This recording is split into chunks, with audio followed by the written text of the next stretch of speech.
Welcome to this segment. Today again we are focusing our attention on a background to the study of English literature, revised edition B. Prasad. Our topic of discussion today is Shakespearean comedies. So Shakespearean comedies are divided for our convenience into some group. There are some purely romantic comedies. These 5 are romantic comedies: Two Gentlemen of Verona, Love's Labour Lost, A Midsummer Night Dream, As You Like It, and Twelfth Night. Purely romantic comedies.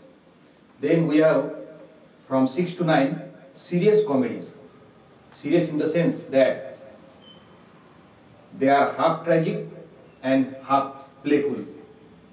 Much Ado But Nothing, All Well That's End Well, The Merchant of Venice, and Measure for Measure. And towards the last 2, they are called realistic or farcical type of comedies: Timing of the Shrew and Merry Wives the Windsor. So Shakespeare has written all around 11 comedies so far, and we have divided it into for our convenience sake. And now, looking for the theoretical part from this section, I have some notes with me, and these notes I hope I will upload these notes after this segment, after this video, so that you can have a glimpse at these videos. What is comedy, first of all? Before that there is an introduction. William Shakespeare began his dramatic career with comedies. I use translation method of teaching. That's why for Maharashtrian students, especially Indirabai Meghe Mahila Mahavidyalaya, Amravati, I will tell you in Marathi to easy understanding. William Shakespeare ने आपलं जे dramatic career आहे त्याची सुरुवातच जणू कॉमेडीने सुरुवात केली होती. कॉमेडी म्हणजे सुखांतिका. The comedies cover first 2 stages in the growth of his dramatic genius. The major comedies composed by Shakespeare is classified, and we have discussed already, covering every point. What is comedy now? What is comedy? Everybody knows, you also know, you are aware of the comedy, you are aware of the tragedy also. The theoretical part: comedy is defined as a dramatic composition with happy ending. Any composition. It may be a skit, it may be anything, but with a happy ending. त्याचा शेवट जो असतो तो आनंद असतो, दुःखात नसतो, आनंद देऊन जाते. Entertainment, pleasure, delight. The play produces laughter, more laughter, and nothing but laughter. फक्त हर्ष, आनंद, हास्य हेच त्याच्यामध्ये असते. It has comic elements such as love scenes, love songs, music, wooing, romance, joy, follies and affectations, and marriages and celebrations. आता Follies म्हणजे मूर्खपणाचे, बावळटपणाचे कृत्य. फॉइबल्स म्हणजे weaknesses, weak points.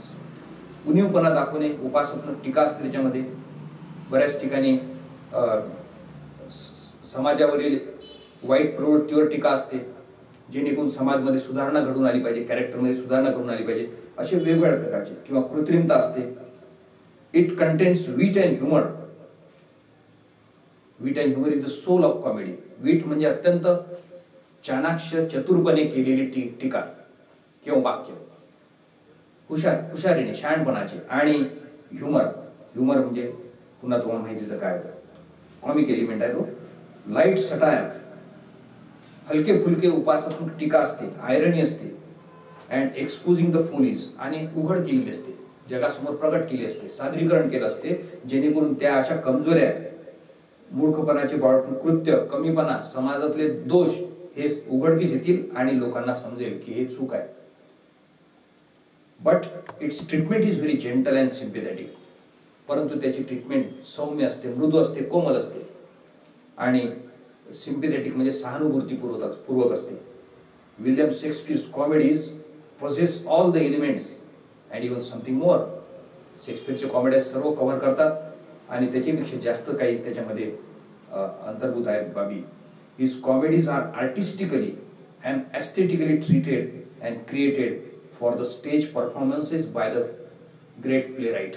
या प्लेराईटना शेक्सपियरनं अत्यंत कलात्मकरित्या आणि ॲस्थेटिकली म्हणजे सौंदर्यात्मकपणे सौंदर्याभिरुची ठेवून त्यांनी हे असे तयार केलेले आहे. Now see another part. these are the steps. These are the points you have to cover in your answers. Characteristic or features of comedian Shakespeare comedies. What are the characteristic features? First of all, romantic setting. There is a romantic atmosphere. Setting is all romantic. Shakespeare comedy is romantic in the sense that it does not follow the classical rules. जुन्या ancient Greece किंवा Roman यांनी जे बंदिस्त केलेल्या किंवा नियमामध्ये बंदिस्त असं काही शेक्सपियरचं काय कॉमेडीज नव्हत्या. These classical rules, unities of time, unity of action and unity of place, याच्यामध्ये तो बंदिस्त नव्हता. There is also a free mixing and mixture of tragic and comic elements. Tragic elements, comic element याचा सरमिसळ केलेली असते. Its aim is to provide merely an innocent, good-natured amusement and entertainment. निखळ असं गुड नेचर अम्युजमेंट म्हणजे पुन्हा करमणूक, entertainment म्हणजे करमणूक. Coming to the next place. The action take place in romantic atmosphere in some distance far off land, island, remote, unfamiliar to the world for everything and everybody in England. Unfamiliar हे जे locations आहेत, the atmosphere, suppose the forest of Arden, deep dense forest of Arden. Then we have the shores of Ilaria. Ilaria exists in where we know it's a peninsula, but in our comedy Twelfth Night the location comes to Messenia, or to an ancient forest Greece, or to a land of romantic enchantment. भुरळ घालणं, अद्भुत, अनाकलनीय, कधी पाहिलं नाही असं सौंदर्य सृष्टीचं, असं त्या ठिकाणी तो घेऊन जातो. The inhabitants have no business but that of love making. अशा ह्या वातावरणामध्ये तिथले रहिवासी, तिथे जो कोणी जातील कॅरेक्टर्स, जे कोणते कॅरेक्टर्स त्या ठिकाणी गेले, तिथे फक्त एकच चालेल, business. The business is love making. फक्त प्रेम प्रकरण, आणाभाका, प्रेमाच्या आणाभाका, तेच चालेल. As you like it, it breeds with spirit of and air of forest of Arden. As you like it, he comedy आहे, त्याच्यामध्ये सुद्धा हेच आहे. Here lovers lie under the greenwood tree and sing songs. प्रियकर आणि प्रियसी त्यांना एकच business आहे, एकच काम आहे, ते म्हणजे हिरव्यागार गालीच्यावर झोपणे, झाडाखाली सावलीमध्ये झोपणे आणि गाणे म्हणणे, आणि गाणे music. A Midsummer Night Dream, the dramatist attains the very height of romanticism. Midsummer night dream ह्या कॉमेडीमध्ये सुद्धा रोमॅन्टिसिझमची अत्यंत परमोच्च बिंदू गाठलेला आहे शेक्सपियरनं यामध्ये सुद्धा.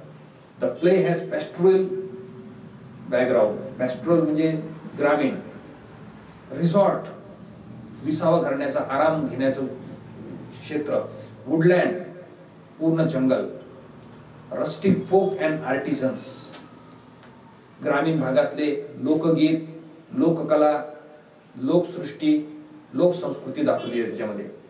आर्टिझन म्हणजे ते कलाकार लोक दाखवले आहे. फेरीज म्हणजे परिसमान दाखवलेला आहे. एंजल्स, स्पोर्टिव्ह स्पिरिट्स, वेगवेगळ्या टाईपचे सुपरनॅचरल एलिमेंट्स पण टाकलेले आहेत. And characters from the world of supernatural, fancy and fairy folk, old world atmosphere. जुन्या मध्ययुगीन किंवा अशा टाईपचं ओल्ड असं ॲटमॉस्फिअर दाखवलेलं आहे, आणि ते that attracts our attention and people get attracted and enchanted by this magic world of supernatural. The Tempest, take an example, takes us to the world of magic, enchantment, beautiful island, sweet music, rain, etcetera etcetera. Twelfth Night is set in the country of Ilaria, where music is the food of love, as you know, and it is just like a West Indian island near the Mediterranean Sea. मध्य West Indian बेट जे आहे भूमध्य समुद्रातलं त्या ठिकाणी ते location दाखवलेलं आहे. Now next point is our blending of realism and fantasy. फक्त सुपरनॅचरल आहे, डिस्टंट आहे. फॅन्टसी म्हणजे कल्पना, अद्भुत कल्पना. सुपरनॅचरल आणि रिअलिझम म्हणजे वास्तवता. या दोघांची सरमिसळ केलेली आहे, अत्यंत सुरेख अशी सरमिसळ केली आहे. त्याचा पॉइंट आहे, though the world of comedy is highly romantic and visionary, it is not totally cut off from the world of reality. Reality पासून ते वेगळे नाही आहे. There is union, there is a mixture of realism and imaginary fantasy. The characterization is realistic. Ordinary human beings, ordinary daily events and incidents of such possible in common everyday life. The settings are related to real life. जे setting आहे ते सुद्धा real life आहे, characters real life आहे, incidents real life आहे. तुम्हाला आपल्या चालत्या बोलत्या जगामधलेच कॅरेक्टर्स त्यांनी घेतलेले आहेत, तशा टाईपचे कॅरेक्टर्स सुद्धा घेतले आहेत, परंतु त्यामध्ये मिसळ केलेले आहेत. देर आर कॉन्टेम्पररी फिगर्स, समकालीन तत्कालीन त्या काळचे कॉन्टेम्पररी फिगर्स सुद्धा घेतलेले आहेत. फॅशन्स आहेत in comedies. The writer of the play may soar high but his feet are always solidly fix on the earth. कितीही भरारा मारला, किती उंच उडान मारली त्यानं कल्पनाशक्तीची, किती अद्भुत जगात त्याने घेऊन गेला, गूढ असं जगात घेऊन गेला, तरी सुद्धा या लेखकाचे पाय जे आहे ते जमिनीवर रुळले. जमिनीवर राहूनच त्याने लेखन केलं होतं. His comedies are blend of observation, निरीक्षण क्षमतेनं ब्लेंड केलं कॉमेडीज आहेत, आणि इमॅजिनेशन, कल्पनाशक्ता सुद्धा वापरली. Fact and fiction. फॅक्ट म्हणजे वस्तुस्थिती आणि फिक्शन म्हणजे कल्पना किंवा कादंबरीसारखं कल्पना. The real and the unreal. खरी स्थिती किंवा अद्भुत स्थिती, अनाकलनीय जे या सृष्टीत नाहीत ते. तर अशा type these points is covered. Now third point, role of woman or role of heroines in and their superiority. Heroines are superior in comedies as compared to the tragedies. This is the very important point as far as comedies are concerned. Shakespeare's dramatic comedies are stories of heroines rather than heroes. Hero च्या ऐवजी heroines ची जास्त या ठिकाणी सरसी आहे. They are dominant, they are superior. In his tragedies, there are one single hero dominates the entire play and others are heroines. Heroines है. But in comedies, heroines, woman control, guides and action of the play. ते सर्वच्या सर्व action त्या ड्रामाची त्याची सर्व action फक्त हिरोईन्सच capture करतात. The male or masculine hero are thrown in the background. ते बाजूला पडले, हिरोईनच्या समोर ते बाजूला पडतात. Commenting on this feature, comedian Ruskin says, Shakespeare has no heroes. Shakespeare जवळ हिरो नाही. शेक्सपियर अभिनेते नाही, माणूस म्हणून कोण अभिनेते नाही. He has only heroines. Shakespeare has no heroes, he has heroines. This was a fine comment on this topic. George Gordon says all lectures on Shakespeare's comedies tends to become lectures on Shakespeare's woman, for in these comedies they have the front of the stage. सर्वच्या सर्व ladies म्हणा, comedy women म्हणा, they are at the front of the stage. Directly or indirectly, they are at the focus of the center of this theme. Comedy is dominated by women, and here are some examples. You may write in your answer. These are the examples from different comedies to prove your point. Rosalind in As You Like It. As You Like It मधली Rosalind character आहे, स्त्री पात्र आहे. Then Portia in The Merchant of Venice. We have a Viola in Twelfth Night. Then Miranda in Tempest and Helena in Midsummer Night Dream, and there is Beatrice in Much Ado About Nothing.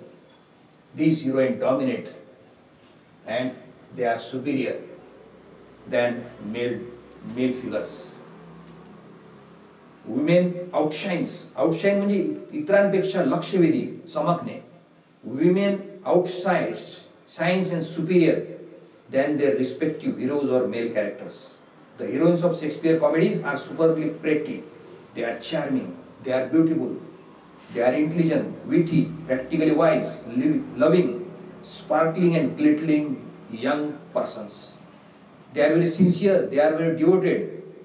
They sacrificing, highly resourceful, adventurous young maidens. साहसी सुद्धा होता त्या. They are all devotees of love. त्या प्रेमाच्या भक्तीन होत्या. Raleigh in this praises, Raleigh नावाचा critic होता, is all praised for their brilliant heroines Shakespeare as. Raleigh कसा करतो प्रेस, त्याच्यामध्ये स्तुती करतो, प्रशंसा करतो. They are the sunlight of this place, the spirits of happiness. आनंद देतात. या कॅरेक्टर्सला पाहून आपल्याला असं वाटते की सूर्यप्रकाशाचा स्वच्छ अशा आपल्याला उजाळा करून सोडतात नाटकामध्ये. Thus, woman is the root and heart of the comedy matter. या मॅटरमध्ये, कॉमेडीमध्ये woman is at the center and heart of this root of all comedy. Now coming to fourth point, songs, music, dance and merrymaking. Festivity. Music, song, dance, merrymaking, celebrations introduce Shakespeare in his comedies. Since comedy is the food of love, music, dance becomes the life and soul. Twelfth Night opens with the music which strikes the keynote of the merry tale of love. Several songs are scattered all over in As You Like It. As You Like It मध्ये several songs आहेत. Midsummer Night Dream is also having song, music. There is a court music of Duke Orsino and traditional music of clown played on the pipe and tabor. Popular songs like those of Sir Toby, Sir Andrew in Twelfth Night. All these types of musics that delighted the Elizabethan audience and even delight us even today. आजही सुद्धा आपल्याला ते attract करतात त्या म्युझिकचं. Coming to the next point. The fifth point, the theme in these comedies, आशा है love and marriages in all variations. There are pairs of lovers. Love and marriages are taken into consideration. There is separation and reunion. These may be themes, but you see, first of all, the theme. A Shakespearean comedy is a story of love ending in ringing of marriage bells. Ringing of marriage bells. ही comedy जी असते, ही एक प्रकारची प्रेमाची story असते.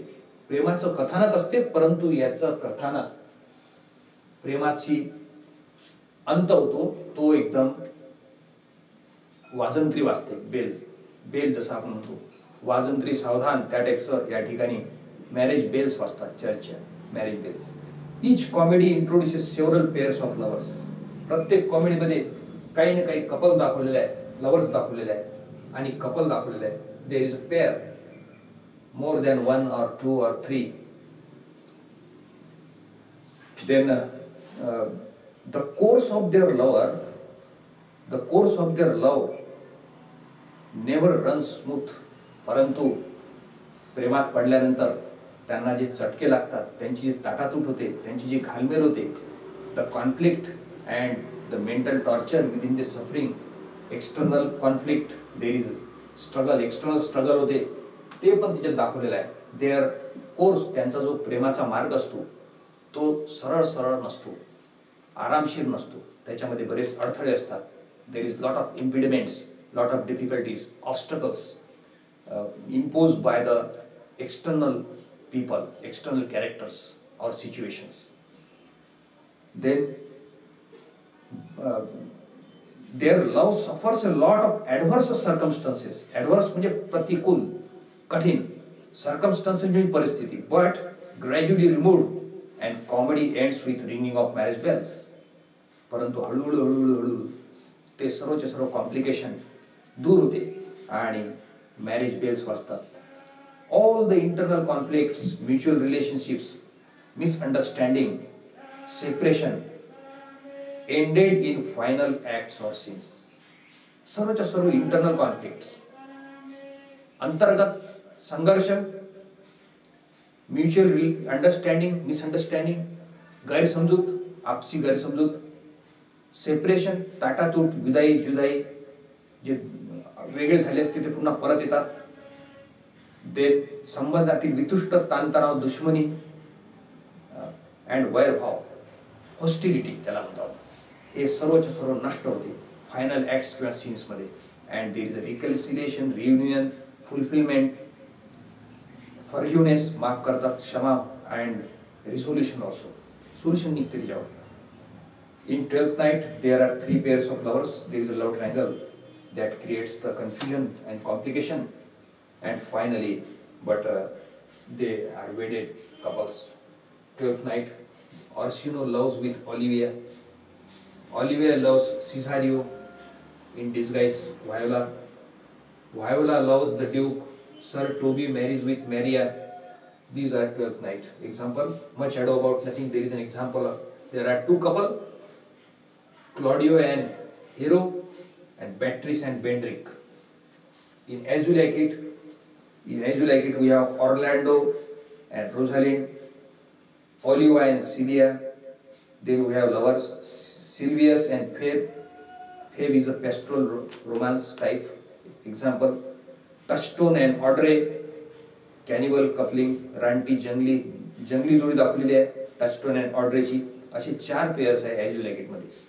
A Midsummer Night Dream मध्ये सुद्धा pairs of lovers, they are united happily together in the final stage. Theseus and Hippolyta, Lysander and Hermia, Detritos and Helena, and Botham and Titania.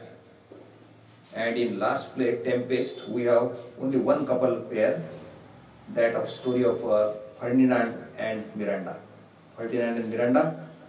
So these are the examples. A Midsummer Night Dreams is the best comedy in which love madness is the central theme. Love madness दाखवलेलं आहे त्यामध्ये is the central theme. The lovers in these comedies are all young couples and young people. These young characters fall in love at first sight. Love at first sight. As the line of Marlowe. Marlowe ने म्हटल्याप्रमाणे, whoever that loved not at first sight is perfectly applicable to Shakespeare's lovers, especially comedies. कोणी प्रेमात पडत नाही, ते प्रेमात पडणेच नाही जो पहिल्या नजरेमध्ये जो पडत नाही प्रेमात, अशी लाईन आहे. तर सर्व बरेचसे कॅरेक्टर याच्यामध्ये प्रथम दर्शनीच पाहता क्षणीच एकमेकाच्या प्रेमात पडलेले आहेत. And their love at first sight culminates into marriages, happy marriages, union. Then we have role of the clown. This is very important and crucial role as long as the comedies are concerned. They play vital roles. How they play vital role, important role, significant role in these comedies. All comedies. Clown is a essential thing. It's a must. Essential thing. The role of विदूषक, circus मधला जसा असतो विदूषक, तसा gesture त्याला म्हणतात, त्याला फूल म्हणतात, the fool. Or the rustic characters also included, they are also playing the role of a clown or comic characters. There are some professional jesters also. व्यावसायिक jesters सुद्धा आहेत, व्यावसायिक सर्कस मधल्या सारखे कलाकार सुद्धा आहेत. So this material Shakespeare has used, these characters used to make his comedies lively and interesting and entertaining and amusing. You will see how this role plays. Several of the Shakespeare comedies introduce fools, the clowns, who is often a great asset. Asset म्हणजे जमेची बाजू आहे, पूरक गोष्ट आहे comedies करता. He produces laughter in his wit. हास्य पिकवले जाते बुद्धिमत्तेने, चातुर्याने, शहाणपणाने. Dialogues of comic activities, dialogue through dialogues, comic activities. Pranks म्हणजे चेष्टा विनोद, शब्द छल केला जातो. Puns, quibbles, quibble म्हणजे शब्द छल. Satirical और ironical comments, उपरोधिक टीकात्मक कमेंट्स केले जातात, शेरे मारले जातात. Witticism, चातुर्य, हुशार बोल असतात. Deep thought, उच्च गहन बोधात्मक विचार, सुविचार सुद्धा असतात त्याच्यामध्ये. Play upon words, tricks as a joke and indecent sex jokes, अभद्र अश्लील विनोद सुद्धा असतात. Shakespeare's comic characters are equally diverse. वेगवेगळ्या तऱ्हेचे, वेगवेगळ्या प्रकारचे, वेगवेगळ्या तऱ्हेचे चित्र विचित्र असे कॅरेक्टर्स सुद्धा आहेत, comic characters. These kinds such as Sir John Falstaff, Botham, Lancelot, Sir Toby, Festy, Touchstone, Andrew contributing fun, amusement and humor. Humor मध्ये add करतात ते. In almost every comedy there is a professional fool. Shakespeare's humor is genial, innocent and harmless. त्याचा humor आहे शेक्सपियरचा तो genial आहे. Genial म्हणजे मृदू, कोमल, सौम्य, कोणाला अपाय न करणारा, नुकसान न करणारा आहे असा विनोद आहे. हार्मलेस म्हणजे कोणाचा अपाय करत नाही, कोणाचं नुकसान करत नाही. Here are some examples of the characters who play professional jesters. Touchstone from As You Like It, Festy from Twelfth Night, Lancelot from Merchant of Venice, and Trinculo from The Tempest. Sir John Falstaff, son Andrew Botham, and Malvolio episode in The Twelfth Night is, as you know, we will discuss in the next segments.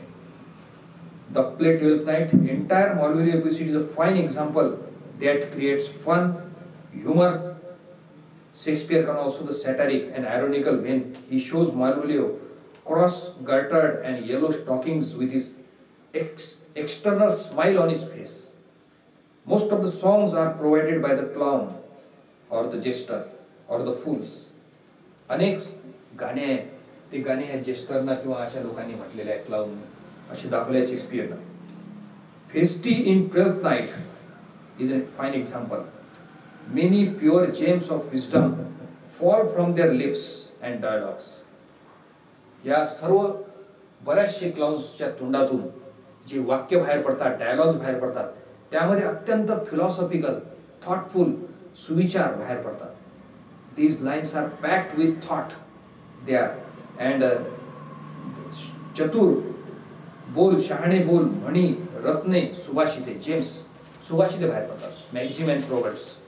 Shakespeare's maxim and lot of maxim and proverbs, they are fine quotable lines from the drama. Thus the role of clown plays important role. The clown is an integral part of this plot and subplot of the play. या क्लाउनची विशेषता म्हणजे plot आणि सबप्लॉटची मध्ये हे clown अत्यंत महत्त्वाची भूमिका बजावतात. In many respects, their speeches of such witty wise clowns may be taken to be the mouthpiece of the dramatist. अनेक गोष्टीमध्ये ड्रामॅटिस्ट जो शेक्सपियर आहे, विलियम शेक्सपियर,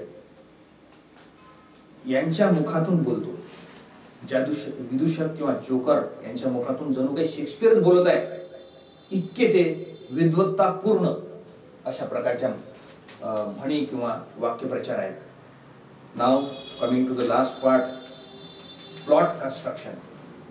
कशा भरोशावर शेक्सपियर कसा प्लॉट घेतो, बॉरो करतो का काय करतो ते पाहू. पण आता Shakespeare's comic plots have usually 3 phases. Exposition, सुरुवातीला कॅरेक्टर्स वगैरे दाखवले जातात, सिच्युएशन क्रिएट केले जाते, सर्कमस्टन्सेस क्रिएट केले जातात, प्रेमामध्ये पडतात नाही पडत काय जे काही होते ताटातूट होते, that is called exposition. Exposition म्हणजे ड्रामा चढतो वर. Exposition then there is tangle and complication. त्यांच्या कृतीतून जे काही होते कॉम्प्लिकेशन निर्माण होते वेगवेगळे प्रकारचे, दॅट इज कॉल्ड टँगल. गुंतागुंत तयार होते, समस्या तयार होतात, अँड फायनली रिझोल्युशन. सरते शेवटी त्याच्यावर उपाय निघतो आणि हॅपी एंडिंग होतं. But the plot in Shakespeare is subordinate to characters. परंतु या ठिकाणी एका क्रिटिकनं म्हटलं आहे की प्लॉटला तेवढं महत्त्व नाही दिलं शेक्सपियरनं, तो दुय्यम दर्जाचा, गौण दर्जाचा मानला. कशासमोर? कॅरेक्टर समोर.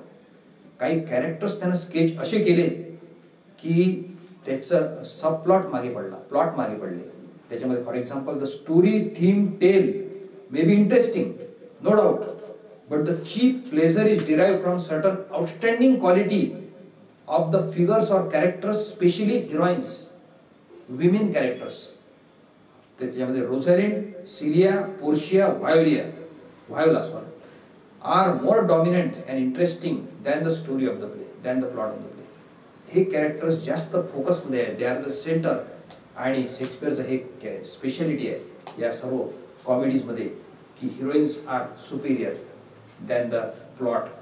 And now coming to the conclusion and summing up, I will try to sum up these things.